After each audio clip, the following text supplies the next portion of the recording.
মাননীয় স্পিকার, দুঃখের সাথে বলতে হয় বাংলাদেশের এরকম একটি পার্ট রয়েছে যেই পার্টের এক অংশ মানুষ তারা নবীকে অস্বীকার করে তারা মুসলমান দাবি করে, এবং এই বিষয়ে অনেকের ধারণা আছে, তারা জানে এই আন্দোলন করতে গিয়ে অনেক মুসলমানকে রাস্তায় শহীদ হতে হয়েছে, আন্দোলন করতে হয়েছে, স্বাধীনতার পর থেকে আজও সে আন্দোলন চলছে, কিন্তু আজও পর্যন্ত সেটা পাইনি। আমি মাননীয় প্রধানমন্ত্রীকে বলবো, আপনি বাংলাদেশে একটি ইতিহাস রচনা করে যাবেন, আপনার মাধ্যমে যদি এটা স্বীকৃতি পায় যারা নবীকে অস্বীকার করে তারা কোনোদিন মুসলমান থাকতে পারে না, এটা আইনের মাধ্যমে এটা বাংলাদেশের পার্লামেন্ট থেকে ঘোষণা হবে, সেটা আমরা চাই।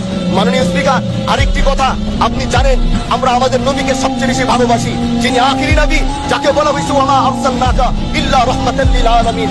আমরা বারবার দেখছি কিছুদিন পর পর তারা যেন কিভাবে এসে আল্লাহ নবীর শানে কটূক্তি করে, নবীকে নিয়ে অশ্লীল ভাষায় গালিগালাজ করে, নবীর শানে কটূক্তি করে।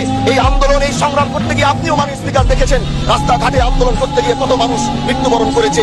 যদি একবার বাংলাদেশের আইনে, কারণ মুসলমান যদি আমাদের বাংলাদেশের পার্সেন্টেজ অনুযায়ী আমাদের অবশ্যই মুসলমানদের সংখ্যা হিসেবে অনেক বেশি, আমরা তো অন্য কিছু চাচ্ছি না। এই দেশের মানুষ নামাজ না পড়লেও যদি কেউ নবীকে কটূক্তি করে তার কলিজা ছিঁড়ে যায়, সে রাজপথে নেমে যায়। আমি বলবো যারা নবীকে কটূক্তি করে, নবীর নামে গালিগালাজ করে, এদের মৃত্যুদণ্ড এই আইনটাও যেন বাংলাদেশের এই সংসদ থেকে পাশ করা হয়।